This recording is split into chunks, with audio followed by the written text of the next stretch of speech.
జగన్మోహన్ రెడ్డి గారు మీరేం చేస్తూ ఉన్నారు ప్రతిపక్షంలో కూర్చొని? ఇక్కడ ఆంధ్ర రాష్ట్రంలో గతంలో ఎన్నడూ లేని విధంగా లవ్ జిహాద్ అన్నటువంటిది ఇక్కడికి తీసుకొచ్చి, అది మనం ఎక్కడో విన్నాం, కేరళ రాష్ట్రంలో విన్నాం, లేకుంటే ఇంకొక రాష్ట్రంలో నార్త్ ఈస్ట్లో విన్నాం. ఎప్పుడు కూడా ఆంధ్ర రాష్ట్రంలో లవ్ జిహాద్ అన్నటువంటిది లేదు. కానీ ఈరోజు లవ్ జిహాద్ పేరుతో మత మార్పిడులు జరుగుతూ ఉంటే నేను ఇప్పుడు 2024 అని చెప్పట్లేదు, 2019 నుంచి కూడా మత మార్పిడులు జరుగుతూ ఉంటే మీరు అందరూ కూడా గత ప్రభుత్వం కానీ ఈ ప్రభుత్వం కానీ స్పెక్టేటర్స్గా ఒక నిలబడిపోవాల్సినటువంటి పరిస్థితి ఎందుకు వస్తూ ఉంది? మీరు ఎందుకు ఈ రకంగా స్పెక్టేటర్స్గా మీరు నిలబడిపోతూ ఉన్నారు? నేను చంద్రబాబు గారిని ఒకటే అడుగుతా ఉన్నా, ఇంత జరిగిన తర్వాత కూడా సాదిక్ అక్కడ దొరికాడు. సాదిక్ విషయంలో ఎటువంటి లీనియన్స్ ఉండాల్సినటువంటి అవసరం లేదు. సాదిక్ చుట్టూ ఉన్నటువంటి 10 మంది కూడా ఆ యొక్క గ్రూప్ సభ్యులందరినీ కూడా పట్టుకోవాలి. మీకు చేత కాకుండా ఉంటే, ఆంధ్ర రాష్ట్ర పోలీసులకి చేత కాకుండా ఉంటే మీరు కేసును సిబిఐకి అప్పగించండి. భాస్కర్ రెడ్డి గారు ఒకటే కోరుకుంటా ఉన్నారు, నా మనవడు రియాన్ష్ రెడ్డికి ఈరోజు భద్రత లేదు, ఎవరు ఎప్పుడైనా అటాక్ చేయొచ్చు, నాకు భద్రత కల్పించండి, నా మనవడికి భద్రత కల్పించండి అని ఆయన పదే పదే వేడుకుంటా ఉన్నాడు. కానీ ఇప్పటికి కూడా పోలీసుల నుంచి స్పందన లేదు, ప్రభుత్వం నుంచి స్పందన లేదన్నటువంటి విషయాన్ని తెలుస్తూ ఉంది. నేను సిబిఎన్ గారికి, ముఖ్యమంత్రి గారికి ఒకటే విన్నవిస్తూ ఉన్నా, మీకు పరిపాలన చేత కాకుండా ఉంటే, జగన్మోహన్ రెడ్డి గారికి ప్రతిపక్ష పాత్ర పోషించడం చేత కాకుండా ఉంటే, ఈ యొక్క రాష్ట్ర పరిపాలన అన్నటువంటిది ఉత్తరప్రదేశ్ ముఖ్యమంత్రి యోగి ఆదిత్యనాథ్ గారు లాంటి వాళ్ళకి వదిలిపెట్టండి. ఈ యొక్క టెర్రరిస్టులకి, ఈ యొక్క మత ఉన్మాదులకి, ఈ యొక్క సంఘ వ్యతిరేక శక్తులకి బుద్ధి చెప్పగలిగినటువంటి ఒకే ఒక ముఖ్యమంత్రి ఈ యొక్క భారతదేశంలో ఉన్నాడంటే అది యోగి ఆదిత్యనాథ్ దాస్ గారే, బీజేపీ ముఖ్యమంత్రి. మీకు చేతగానితనంతో మీరు ఈ రాష్ట్రాన్ని, భావి తరాలని, భావి ఆంధ్రదేశ పౌరుల్ని మీరు ఈ రకంగా ఈ యొక్క దీన్ని ఒక మత రాష్ట్రంగా మార్చాలి అని అంటే మేమేమి చూస్తూ ఊరుకునేదానికి మేము సిద్ధంగా లేము అన్నటువంటి విషయాన్ని నేను చంద్రబాబు గారికి నేను విన్నవించుకుంటా ఉన్నా. నేను ఒకటే అడుగుతా ఉన్నా, చంద్రబాబు గారిని నేను ఒకటే అడుగుతా ఉన్నా, మీ కుటుంబంలో కానీ జగన్మోహన్ రెడ్డి గారిని అడుగుతా ఉన్నా, వైఎస్ఆర్సీపీ నాయకులను అడుగుతా ఉన్నా, మీ కుటుంబంలో ఎవరికైనా ఇటువంటి అన్యాయం జరిగితే మీరు ఎటువంటి యాక్షన్ తీసుకుంటారో అటువంటి యాక్షన్నే ఈ విషయంలో కూడా మీరు తీసుకుంటేనే మీ చిత్తశుద్ధి అన్నటువంటిది నిరూపితమవుతుంది అన్నటువంటి విషయాన్ని నేను తెలియజేస్తా ఉన్నా. మరొక విషయం, ఇదే ఇన్సిడెంట్ చంద్రబాబు గారు మీరు గుర్తుపెట్టుకోండి, జగన్మోహన్ రెడ్డి గారు మీరు గుర్తుపెట్టుకోండి, ఇదే ఇన్సిడెంట్ అటు పాత బస్తీలో హైదరాబాద్లో జరిగితే అదే పిల్లవాడు హిందూ అయ్యుండి ఆ అమ్మాయి ముస్లిం అయితే మీరు ఏ రకంగా స్పందిస్తారు? ఇదే ఇన్సిడెంట్ అరబ్ కంట్రీస్లో జరిగితే షరియా లా ప్రకారం మీరు ఏ శిక్ష విధిస్తారు? మీరు కోరుకుంటున్నారు కదా, ఇక్కడ criminal procedure code, uniform criminal procedure code ఉండాలి, కానీ యూనిఫామ్ సివిల్ కోడ్ మాత్రం ఉండకూడదని మీరు కోరుకుంటున్నారు కదా.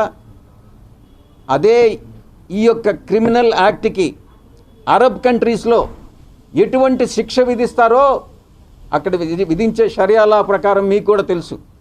రాళ్లతో కొట్టైనా చంపుతారు, లేకుంటే పబ్లిక్ ప్లేస్లో 4 రోడ్ల కూడలిలో ఊరిదీస్తారు. అటువంటి శిక్షని మీరు ఎందుకు ఇక్కడ అమలు చేయలేకున్నారు? మీరు నిజంగా మీరు కోరుకుంటున్నారు. యూనిఫామ్ సివిల్ కోడ్ని ఈ రాజకీయ పార్టీలన్నీ అపోజ్ చేస్తూ ఉన్నాయి. అది ఎవరైనా కావచ్చు, టీడీపీ కావచ్చు, వైఎస్ఆర్సీపీ కావచ్చు, మిగతా రాజకీయ పార్టీలన్నీ కూడా కావచ్చు. నేను ఒకటే అడుగుతా ఉన్నాను, మీ ద్వంద్వ ప్రమాణాలు దేనికి?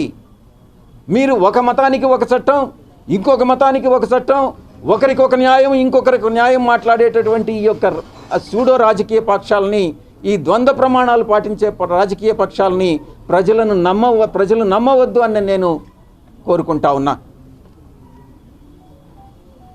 ఇక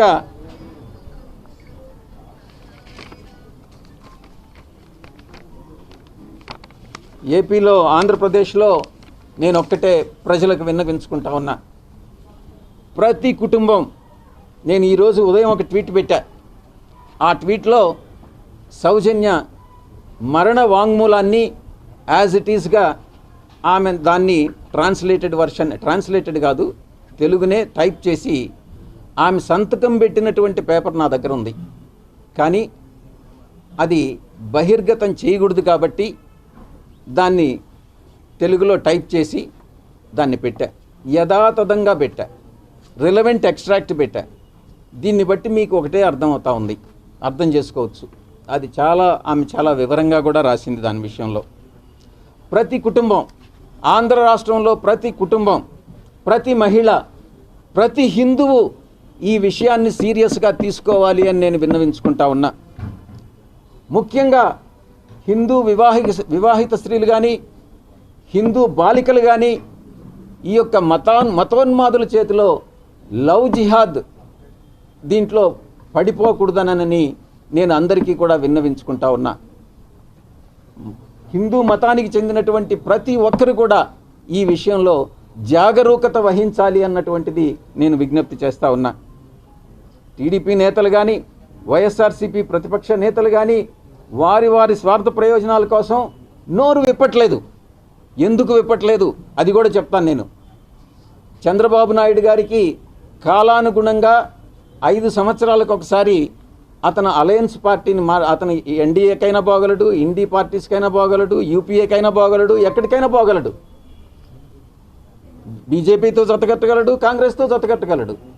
ఎందుకైనా మంచిది ఈరోజు యాక్షన్ తీసుకుంటే ఇటువంటి ఇన్సిడెంట్స్ మీద మనం కాంగ్రెస్కు దూరం అవుతామేమో, ఎందుకు దూరం కావాలి, మరి ఎప్పుడైనా మళ్ళీ 29లో కాంగ్రెస్ అవసరం రావచ్చు అన్నటువంటి విషయాన్ని దృష్టిలో పెట్టుకొని బాబు గారు ఎటువంటి యాక్షన్కి ముందుకు రావట్లేదు. జగన్ గారి విషయం కూడా అదే. మత మార్పిడులని ఆయన ప్రోత్సహించాడే కానీ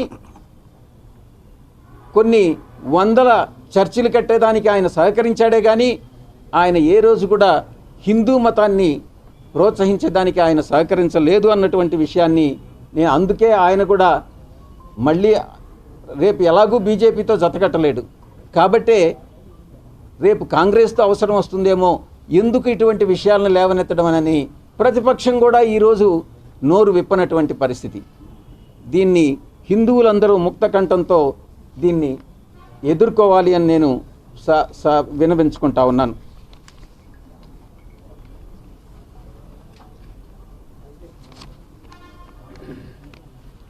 నేను మిగతా మతాలను నేను కించపరచట్లేదు. మిగతా మతాల పట్ల కూడా గౌరవంగానే ఉండ. అలాగని హిందూ మతాన్ని కించపరిచే విధంగా, హిందువులని బలవంతంగా కన్వర్ట్ చేసేటటువంటి ఏ విధమైనటువంటి చర్యలనైనా, లేకుంటే హిందూ సాంప్రదాయాల్ని భంగం కలిగించేటటువంటి ఏ చర్యలనైనా నేను అడ్డుకుంటాను.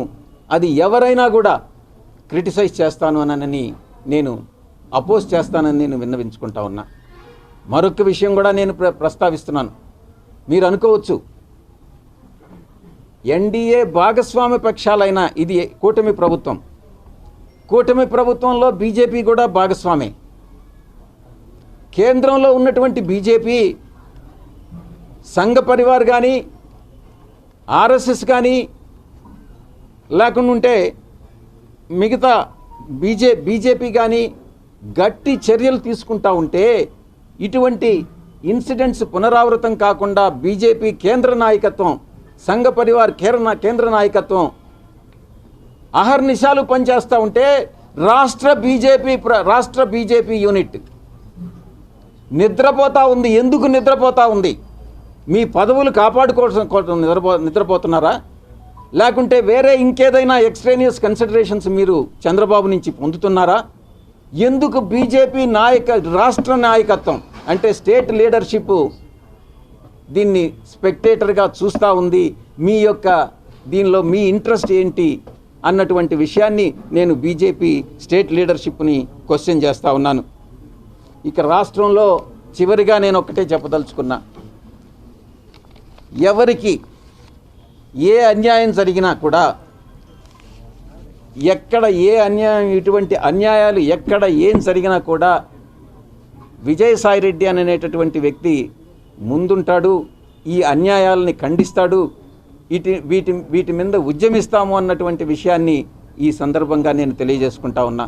మీరు ఒక ప్రశ్న అడగొచ్చు, గతంలో 2014 నుంచి 2024 వరకు మీరేం చేశారు అని నన్ను అడగొచ్చు. నేను కాదు ముఖ్యమంత్రి, నేను అధికారంలో లేను. అధికారం అంటూ వస్తే ఇటువంటి సాదిక్ లాంటి వాళ్ళకి యూపీలో ఏ ట్రీట్మెంట్ ఉంటుందో మా ప్రభుత్వంలో కూడా అదే ట్రీట్మెంట్ ఉంటుంది అన్నటువంటి విషయాన్ని నొక్కి నొక్కి ఒక్కాణిస్తూ ఉన్నాను. ఎటువంటి పరిస్థితుల్లో రౌడీజం కానీ, రేపులు కానీ, లేకుంటే ఇంకొక సంఘ వ్యతిరేక కార్యక్రమాలు ఏది కూడా సహించేది లేదు. నేను మళ్ళీ లాస్ట్గా చివరిగా చంద్రబాబు నాయుడు గారిని ఒకటే అడుగుతా ఉన్నా, మీకు 162 సీట్లు ఉన్నాయి 175 సీట్లకి, రెండు వంత మెజారిటీ ఉంది, 2/3 మెజారిటీ ఉంది.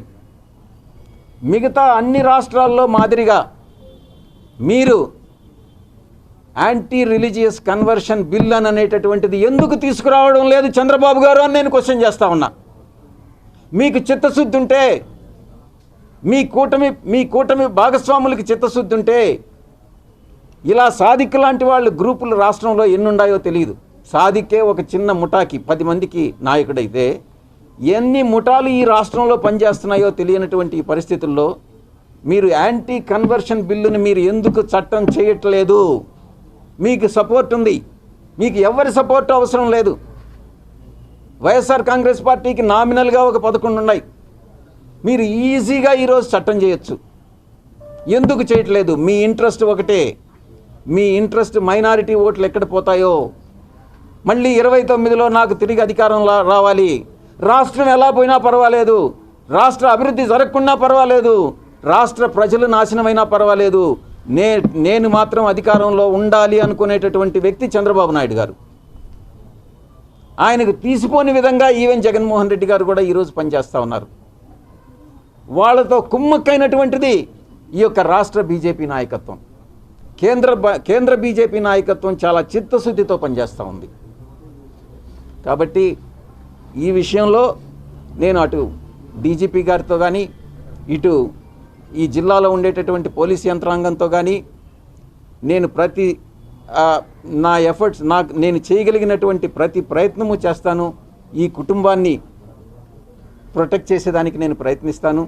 ఈ ఆస్తులన్నింటినీ ఏదైతే సాదిక్ లాక్కున్నాడో కొన్ని కోట్ల రూపాయల విలువైనటువంటి ఆస్తుల్ని తిరిగి తీసుకొచ్చేదానికి నా వంతు కృషి నేను చేస్తానని, చివరిగా రియాన్షికి సంబంధించి భవిష్యత్తులో విద్యకు సంబంధించి ఏ ఖర్చు అయినా కూడా మేము భరిస్తాము అన్నటువంటి విషయాన్ని భాస్కర్ రెడ్డి గారికి కూడా చెప్పడం జరిగింది. ఇది నిలబెట్టుకుంటామని అనేటటువంటి విషయంతో నేను ముగిస్తా ఉన్నాను. ఇప్పుడు రాజకీయ పార్టీ అన్నారు, ఇక్కడ ఇది సమయం కాదు. విజయవాడలో శ్రావణ మాసం 3వ వారంలో 4వ వారంలో కానీ, శ్రావణ మాసంలో శ్రావణ మాసం పాత్రికేయ మిత్రులతో ఈ విషయాన్ని పాలు పంచుకోవడం జరుగుతుంది. అంటే కేంద్రంలో బీజేపీ బాబాయ్ చూస్తుంది, రాష్ట్రంలో చేయట్లేదు అంటారు. మీరేమన్నా కేంద్రంతో ఏమన్నా మీకు సంబంధం? నాకు ఆ అవసరం లేదు. నాకు రాష్ట్ర ప్రయోజనాలే ముఖ్యం. రాష్ట్రంలో ఎవరు బాగా పనిచేస్తుంటే వాళ్ళు బాగా పనిచేస్తున్నారని చెప్తాను. రాష్ట్రంలో ఎవరు పనిచేయట్లేదో వాళ్ళు పనిచేయట్లేదని చెప్తాను. నాకు ఎవరి మీద ద్వేషం లేదు, శత్రుత్వం లేదు. రాజకీయాల్లో ఒకటే గుర్తుపెట్టుకోవాలి, రాజకీయంగా ప్రత్యర్థులు ఉంటారేమో కానీ రాజకీయంగా శత్రువులు అనేటటువంటి వాళ్ళు ఉండరు. ఎవరికి ఎవరు శత్రువులు కాదు, ప్రత్యర్థులు మాత్రమే. అంటే మీరు గతంలో మరి 10 ఏళ్ళు నేనే చెప్పాను ఆ ప్రశ్న. గతంలో 10 ఏళ్ళు ఏం చేశారని అంటే నేను కాదు కదా సీఎం. గతంలో 10 ఏళ్ళు ఎవరు సీఎంగా ఉన్నారో వాళ్ళని మీరు ప్రశ్నించండి, వాళ్ళ దగ్గర నుంచి జవాబులు సేకరించండి. అంటే ప్రతిపక్ష పాత్ర అంటే నేను ఒక ఎంపీగా ఉన్నాను. ఇప్పుడుండేటటువంటి ఎంపీలకు కూడా అదే రకంగా మిమ్మల్ని మీరు ప్రశ్నిస్తారా? ఎంపీలకు ఎంతవరకు పవర్ ఉంటుంది? ఎంపీ ఏం చేయగలడు రాష్ట్రంలో? బయట ప్రపంచానికి తెలిసేది వేరే, లోపల రీజనల్ పార్టీస్లో జరిగేటటువంటిది వేరే. అవన్నీ బయట చెప్పుకోలేం. చెప్పుకోలేక కుమిలి కుమిలి ఏడవాల్సి వస్తుంది. అది పరిస్థితి. అంటే ఇప్పుడు ప్రతిపక్ష పాత్ర కూడా జగన్ పోషించలేకపోతున్నారు. ప్రభుత్వాన్ని నడిపించలేనటువంటి అసమర్థ ముఖ్యమంత్రి చంద్రబాబు నాయుడు గారు, ప్రతిపక్ష పాత్ర పోషించలేని అసమర్థ ప్రతిపక్ష నాయకుడు జగన్మోహన్ రెడ్డి గారు. ఇంతకన్నా ఏం స్పష్టంగా చెప్పమంటారు? అంటే ప్రతిపక్ష హోదా లేదు కాబట్టి నేను ఎవరున్నారు ప్రతిపక్షంలో? ప్రతిపక్ష హోదా ఉందా లేదా అన్నటువంటిది కాదు ముఖ్యం. 11 మంది అయినా 5 మంది అయినా ఒక్కరైనా ప్రతిపక్షమే. ఆంధ్ర రాష్ట్ర అసెంబ్లీలో వేరే ప్రతిపక్షం లేదు.